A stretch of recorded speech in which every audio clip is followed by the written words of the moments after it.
Bonjour et bienvenue. Voici quelques idées pour faire entrer des textes littéraires dans votre classe de français. Tout d'abord, vous allez faire le choix d'un extrait ou d'un roman plutôt court, sachant que vos élèves n'aiment pas trop lire déjà dans leur langue maternelle, donc ils trouvent ça encore plus compliqué de lire ça dans une langue étrangère. Donc vous allez choisir un roman ou un texte court qui corresponde à l'âge, au pôle d'intérêt et au niveau linguistique des élèves. Ensuite, vous allez devenir collectionneur. Vous allez collectionner le maximum de matériel possible pour créer un univers autour du texte que vous avez choisi.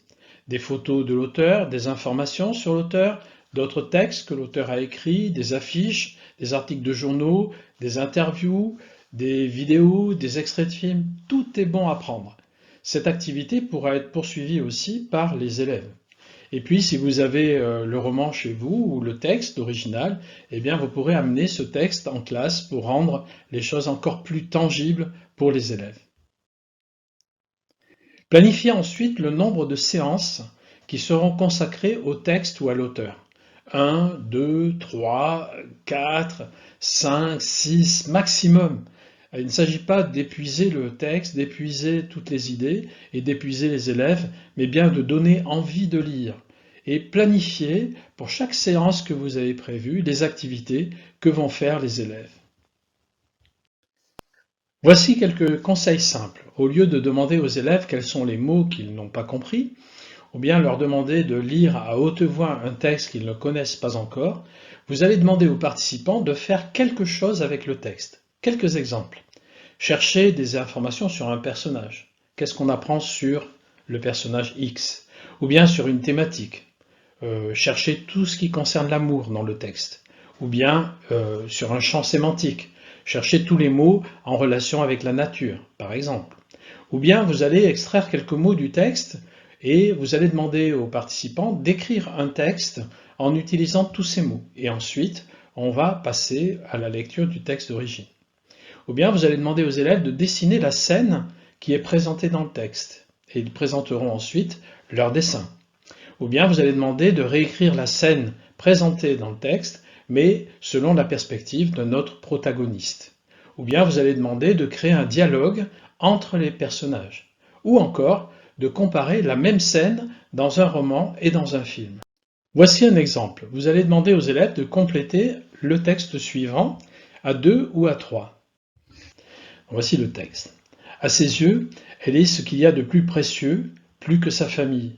Vous vous rendez compte, il lui a acheté alors que je n'ai que 2 pantalons, dont un hérité de mon frère. Ma mère m'a déjà raconté qu'il fait le même cauchemar au moins une fois par semaine. Dans le lit, il tremble, il se tord, il gémit de douleur. Il rêve qu'il...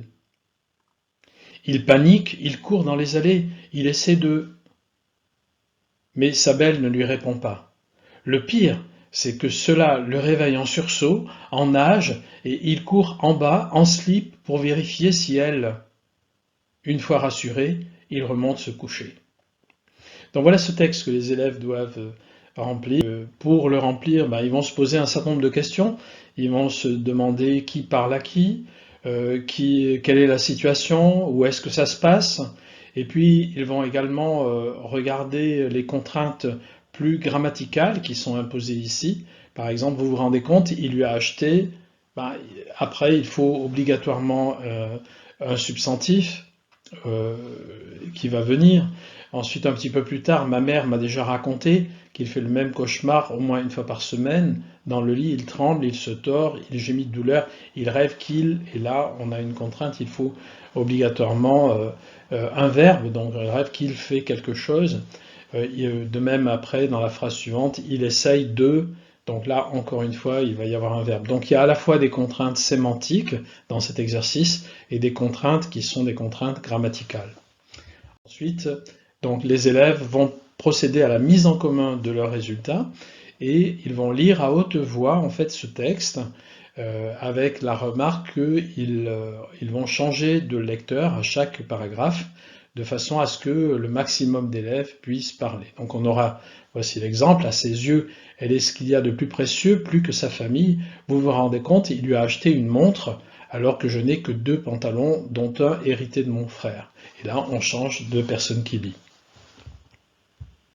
Et ensuite, donc, on va distribuer aux élèves le texte original écrit par l'auteur, avec quelques surprises, puisque en fait, dans ce texte, l'auteur parle d'une voiture. Hein. Donc, à ses yeux, elle est ce qu'il y a de plus précieux, plus que sa famille. Vous vous rendez compte, il lui a acheté 3 housses neuves pour protéger ses sièges, alors que je n'ai que 2 pantalons, dont un hérité de mon frère, etc.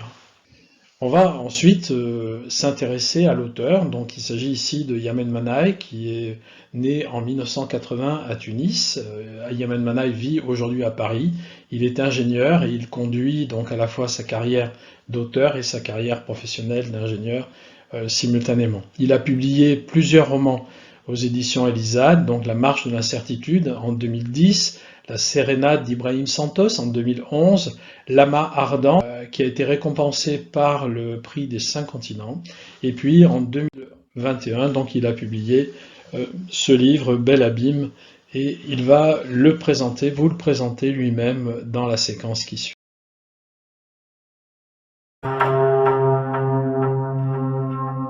Alors, Bel Abîme, c'est un livre qui a été publié en septembre 2021 chez la maison d'édition Elisade.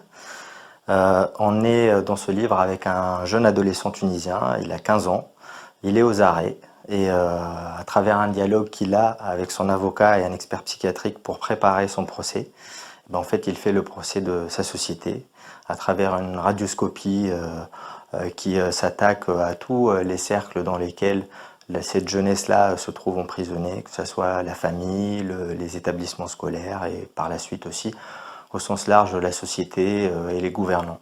Et donc ça raconte l'histoire de cet adolescent, les raisons pour lesquelles il est en garde à vue. Et on découvre au fil des pages que c'est une histoire d'amour particulière et contrariée qui l'a emmené là où il est. Donc je vous invite à découvrir Bel Abîme. Alors on a découvert l'auteur, on a découvert le livre, et c'est peut-être sans doute l'occasion aussi de découvrir la Tunisie, donc en s'intéressant à ce pays.